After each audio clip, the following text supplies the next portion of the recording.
तो आज का हमारा जो करंट का टॉपिक है, हाल फिलहाल काफ़ी चर्चा का एक विषय रहे हैं। ब्रिटेन में एक नए प्रधानमंत्री ऋषि सुनक ने यहाँ पर सब आपको देखा जाए तो नियुक्त किए गए हैं। और ऋषि सुनक जो कि एक भारतीय कह सकते हैं कि भारत वंशीय हैं। उनके जो माता पिता हैं, दादा दादी हैं, वो भारतीय मूल के हैं।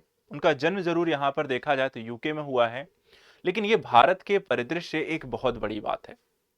ऐसे देश के पीएम बनना किसी भारतवंशी के लिए, एक भारतीय लोगों के लिए बहुत गौरव की बात है, जिस देश ने उस पर 200 साल तक यहां पर राज किया हो। इसलिए जहां पर हम आज अपनी आजादी के 75वें वर्ष में हैं और ऐसे समय पर एक देश के पीएम ऋषि सुनक का नियुक्त किया जाना, ये अपने आप में एक बहुत बड़ी उपलब्धि है हर एक भारतीय के लिए।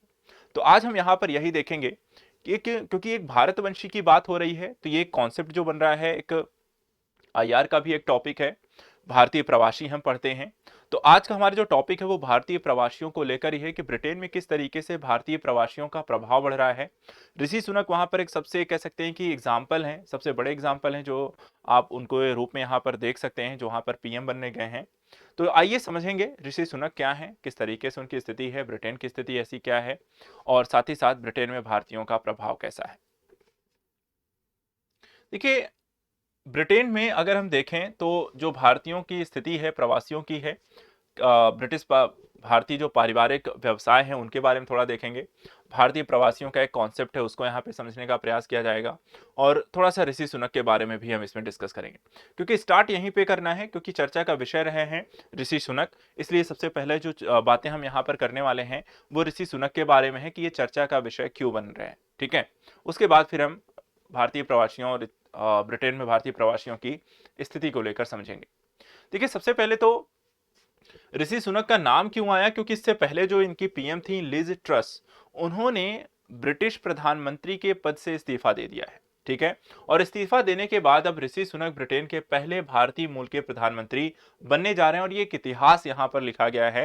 ऐतिहासिक तौर पर यह आपको क्षण है जिसको आप हमेशा यहां पर याद रखने वाली बात है। ऋषि पहले ऐसे भारतवंशी जो यूके सरकार का सबसे बड़ा यहां पर पद संभालने जा रहे हैं। साथ ही ऋषि सुनक ने टोरी लीडरशिप चुनाव में पेनी मोर्डॉन्ट को पीछे छोड़ दिया है, और इसके बाद उन्हें यहां पर कंजर्वेटिव पार्टी का नेता भी चुन लिया गया था। ये फिलहाल 42 वर्ष के हैं। इससे पहले अगर देखा जाए, ये प्रधानमंत्री बनने से पहले बोरिस जॉनसन के कार्यकाल में ये वित्त मंत्री का भी कार्यभार संभाल चुके हैं। 2 महीने से कम समय ब्रिटेन की ये देखा जाए तो तीसरे प्रधानमंत्री हैं। बोरिस जॉनसन थे जिनको इन्होंने इस्तीफा दिया, उसके बाद लिज ट्रस आई, लिज ट्रस के बाद अब यहाँ पर ऋषि सुनक यहाँ पर प्रधानमंत्री बन रहे हैं। देखा जाए ये स्थिति ऐसी बनी क्यों है, क्योंकि यहाँ पर देखिए तो ब्रिटेन की अर्थव्यवस्था जो है वो लगातार डाउन हो रही है। ब्रिटेन की अर्थव्यवस्था लगातार डाउन हुई है, जिससे लाखों लोगों को गरीबी रेखा के नीचे की ओर ढकेल दिया है। और इस स्थिति में, या कह सकते हैं गिरती हुई अर्थव्यवस्था को अब संभालने का जो काम है वो ब्रिटेन के प्रधानमंत्री का है। और देखा जाए तो ब्रिटेन के प्रधानमंत्री जो हैं इस समय, जो ऋषि सुनक बनने जा रहे हैं, जो वित्त मंत्री भी रह चुके हैं, उनके सामने भी सबसे बड़ी समस्या ये है कि किस तरीके से ब्रिटेन की अर्थव्यवस्था को बाहर निकाला जाए। अब देखा जाए तो इसमें कंजर्वेटिव पार्टी, जिसे आधिकारिक तौर पर कंजर्वेटिव और यूनियनिस्ट पार्टी के नाम से भी जाना जाता है, लेबर पार्टी के साथ यूनाइटेड किंगडम के दो मुख्य राजनीतिक दलों में से ये एक है। सुनक देश के पहले अश्वेत नेता बनने जा रहे हैं, जिन्हें ब्रिटेन की पिछली प्रधानमंत्री लिज ट्रस के मात्र 44 दिनों के कार्यकाल के पश्चात इस्तीफे के बाद किंग चार्ल्स के द्वारा सरकार बनाने के लिए यहां पर कहा गया है। 42 वर्ष की उम्र में यहां पर सुनक राष्ट्र के पिछले 200 वर्षों के इतिहास में सबसे कम उम्र के भी प्रधानमंत्री बनने जा रहे हैं।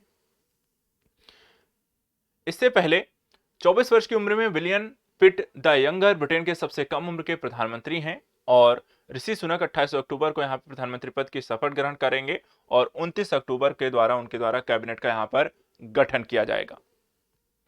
अब ऐसी स्थिति में यहां पर देखा जाए तो थोड़ा सा यहां पर, क्योंकि आईआर का एक मुद्दा आता है, तो यहां पर इसको समझने वाली बात आती है। इसके संदर्भ में यहां पर एक कथन, यहां पर एक चीजों को व्याख्यायित करने के लिए हमारे पूर्व राजदूत रहे, उन्होंने एक टिप्पणी यहां पर की है, जिनका नाम है अनिल त्रिगुणायत। उन्होंने कहा है कि ब्रिटेन के लिए यह अच्छी खबर है कि वहां के लोग ऋषि सुनक के अगले ब्रिटिश पीएम बनने के साथ कुछ राजनीतिक स्थिरता की ओर देख रहे हैं। यह देश के सामने आने वाली प्रमुख आर्थिक चुनौतियों को कम करने में मदद करेगा। यह विशेष रूप से अगले चुनाव में उनके नेतृत्व के लिए लिटमस टेस्ट भी होगा और उनकी घरेलू चुनौतियां उनकी पहली प्राथमिकता होंगी, क्योंकि ब्रिटेन 4 दशकों में अपने जीवन यापन की उच्चतम लागत का यहां पर सामना कर रहा है। ब्रिटेन में पहला भारतीय मूल का पीएम होने के साथ उम्मीद है कि भारत यूके मुक्त व्यापार समझौते को भी यहां पर आपको देखा जाए तो प्रोत्साहन दिया जाएगा। तो एक काफी उम्मीद भरा आप कह सकते हैं जो ब्रिटिश पीएम हैं ऋषि सुनक, उन्हें न सिर्फ ब्रिटिश की गिरती हुई अर्थव्यवस्था को बाहर निकालना है, बल्कि इसके साथ साथ भारत और ब्रिटेन के संबंधों को एक नई ऊंचाइयों पर भी जाने की एक कह सकते हैं उम्मीद के तौर पर यहां पर देखा जा रहा है। क्योंकि मुद्दा यहां पर भारतीय प्रवासियों से जुड़ा है। ये तो हमने समझ लिया कि ऋषि सुनक उनके प्रधानमंत्री कैसे बन रहे हैं, अपने आप में एक घटनाक्रम है। लेकिन भारतीय जो प्रवासी हैं, इनका जो प्रभाव है, जो लगातार आपको बढ़ने को हम देख रहे हैं, न सिर्फ यहां पे ब्रिटेन की स्थिति, बल्कि वैश्विक स्तर पर भी देखें तो भारत का यहां पर भारतीय प्रवासियों का एक प्रभाव बढ़ता आ रहा है और इस पर एक हम पूरा वीडियो लेकर आएंगे। फिलहाल ये ब्रिटेन से हम इसे स्टार्ट कर रहे हैं, आगे चलकर हम इसे और भी यहां पर बेहतर बनाने का प्रयास करेंगे, ठीक है, जिसमें अलग अलग आपके देशों में भारतीय प्रवासियों की स्थिति को डिस्कस किया जाएगा। तो सबसे पहले यहां पर थोड़ा सा प्रवासियों के संदर्भ में देखिए, प्रवासियों के लिए एक शब्द इंग्लिश में प्रयोग किया जाता है डायस्पोरा, ठीक है। कौन सा शब्द? डायस्पोरा। डायस्पोरा जो शब्द है वो डायस्पियन से यहां पे लिया गया है, जिसका अर्थ होता है फैलाव। धीरे धीरे देखा जाए तो समय के साथ ये और भी ज्यादा यहां पर विकसित होता गया और इसे एक समुदाय विशेष से इसको जोड़ दिया गया और जो किसी देश से संबंधित किसी भी व्यक्तियों को एक सामान्य मूल या संस्कृति के साथ संदर्भित करता है। लेकिन इसके विभिन्न कारणों से या अपनी मातृभूमि से जो बाहर चले गए व्यक्ति हैं, उनके साथ ये डायस्पोरा शब्द को जोड़ दिया गया है। भारत के संदर्भ में अगर हम देखें तो भारत में जो प्रवासी भारतीयों की बात की जा रही है, प्रवासी भारतीयों को आमतौर पर अनिवासी भारतीय या एनआरआई भी यहां पर कहा जाता है, भारतीय मूल के व्यक्ति यानी पीआईओ भी कहा जाता है और भारत के प्रवासी नागरिक तथा ओसीआई, यहां पर 3 अलग अलग टर्म यहां पर यूज किए जाते हैं। शामिल करने के रूप में इसे समझा जा सकता है ये सभी को, लेकिन हम भारतीय प्रवासी ही यहां पर कहते हैं, जिनमें पीआईओ ओसीआई कार्ड धारकों को 2015 में हमने एक ही श्रेणी में डाल करके इसे एक श्रेणी बना दिया, ओसीआई के तहत विलय कर दिया है। देखा जाए तो ब्रिटिश शासन के दौरान फिजी, केन्या और मलेशिया जैसे पूर्व उपनिवेशों में गिरमिटिया मजदूरों के रूप में भारतीय प्रवास बड़ी संख्या में यहां पर शुरू हुआ था। यदि स्वतंत्रता के पश्चात की अवधि तक ये जारी रहा, जिसमें विभिन्न सामाजिक तबके के भारतीय यूनाइटेड किंगडम, संयुक्त राज्य अमेरिका, खाड़ी देशों जैसे देशों में यहां पर भारतीय चले गए। तो फैलाव अगर हम देखें तो आपको काफी सारे देशों में है। ये आपको ब्रिटेन में देखने, यूरोप में देखने को मिलेंगे, या आपको एशिया में देखने को मिलेंगे, या आपको अफ्रीका में देखने को मिलेंगे, आपको दक्षिण एशियाई और अन्य देशों में भी यहां पर भारतीय प्रवासियों की संख्या आपको बड़े स्तर पर देखने को मिली है। बात करते हैं, फिलहाल सिर्फ ब्रिटेन पर हम फोकस करते हैं, ठीक है, क्योंकि पहली कड़ी के तौर पे ब्रिटेन यहां पे ज्यादा चर्चा का विषय है, तो ब्रिटेन में फोकस करते हैं कि भारतीयों की स्थिति कैसी है। तो ऐतिहासिक पृष्ठभूमि के तौर पर अगर हम देखें जो भारतीय प्रवासियों की स्थिति है कि भारत में ब्रिटिश साम्राज्य के समावेश को पूरे विश्व में आधुनिक भारतीय प्रवासियों के अस्तित्व से यहां पर जोड़ा जा सकता है, जिसमें 19वीं सदी में भारतीय गिरमिटिया श्रमिकों को दुनिया के विभिन्न हिस्सों में ब्रिटिश उपनिवेशों में ले जाया गया। जनसंख्या की अगर आप बात करें यहां पर, तो भारतीय प्रवासी सबसे बड़े यहां पे जातीय अल्पसंख्यक समुदायों में से एक है और जो 2011 की यहां पे जनगणना रही है, उसमें ब्रिटेन में भारतीय मूल के लगभग 1.5 मिलियन लोग यहां पर रहते हैं, जो ब्रिटेन की कुल जनसंख्या का लगभग 1.8% है, ठीक है। कितना? 1.8% लोग यहां पर देखा जाए जो ब्रिटेन में रह रहे हैं वो भारतीय हैं और भारतीय मूल के हैं और इनकी संख्या करीब 1.5 मिलियन है। अर्थव्यवस्था के तौर पर अगर हम देखें तो इनका योगदान वो भी आप यहां पर देख सकते हैं। ब्रिटेन के अर्थव्यवस्था में सकल घरेलू उत्पाद में जो भारतीयों का योगदान है वो कितना है? 6%, ठीक है। सकल घरेलू उत्पाद में यहां पर देखा जाए तो 6% है उनकी जीडीपी में योगदान है। इसके अलावा भारतीय प्रवासियों के स्वामित्व वाली जो कंपनियां हैं करीब 36.8 बिलियन पाउंड, ठीक है, के संयुक्त राजस्व के साथ करीब 1,74,000 से अधिक लोगों को यहां पर रोजगार प्रदान कर रही हैं। कॉर्पोरेशन टैक्स के रूप में ये करीब 1 बिलियन पाउंड का यहां पर आपको टैक्स भी चुकाती हैं। साथ ही एक और रिपोर्ट यहां पर आई है जो हाल ही में करंट की रिपोर्ट्स है, उसके आधार पर आप इसे और भी ज्यादा बेहतर तरीके से समझ सकते हैं।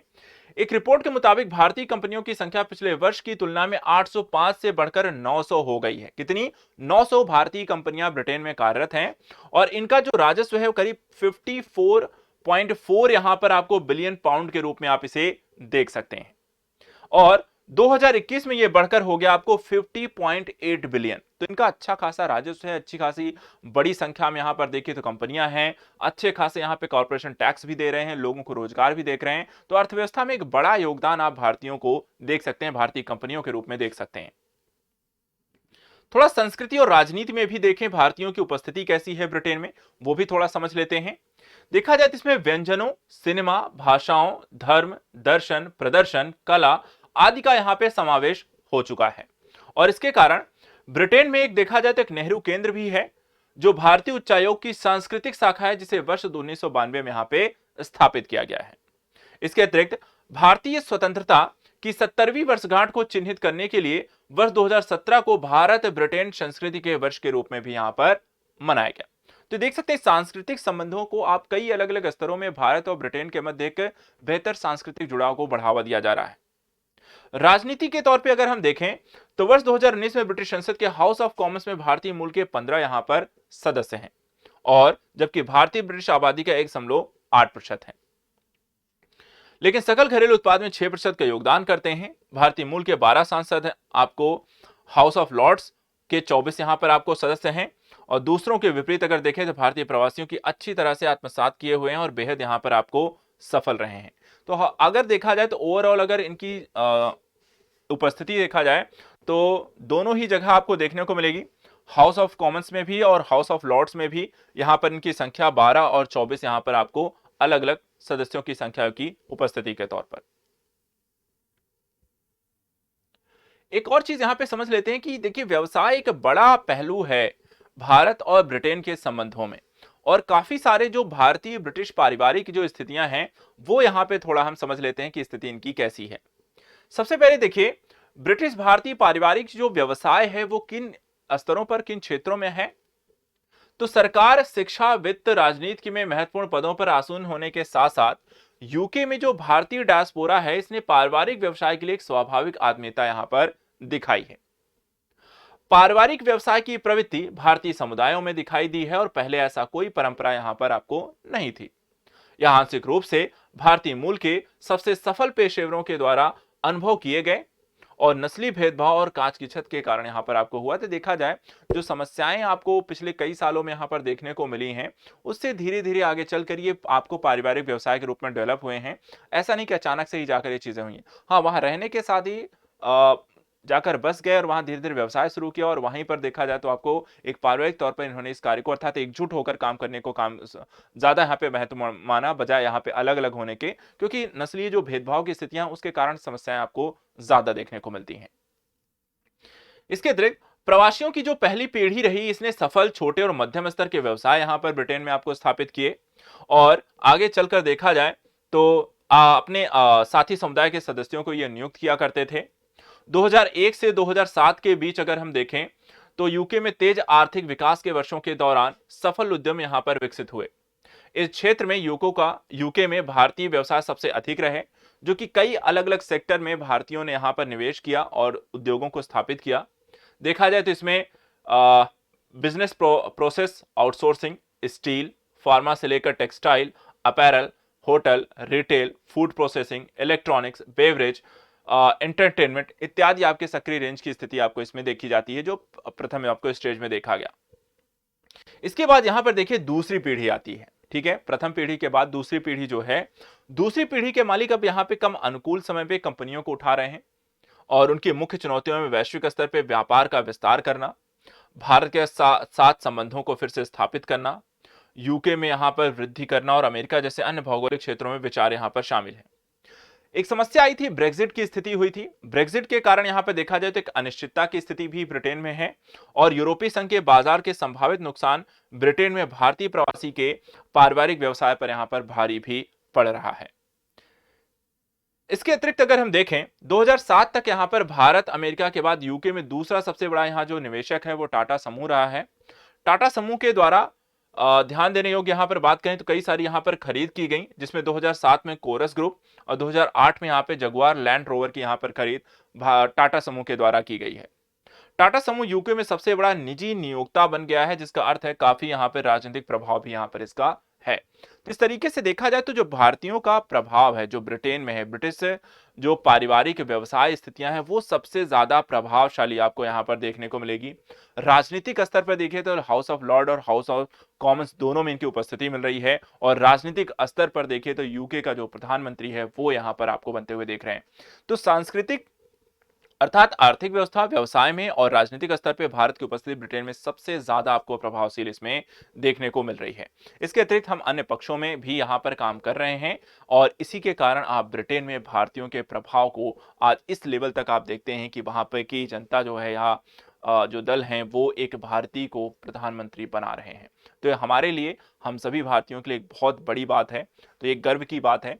तो यहाँ पर आज का हमारा जो टॉपिक था करंट अफेयर्स के अंतर्गत, ब्रिटेन में ऋषि सुनक का प्रधानमंत्री बनना और ब्रिटेन में भारतीयों के प्रभाव के रूप में।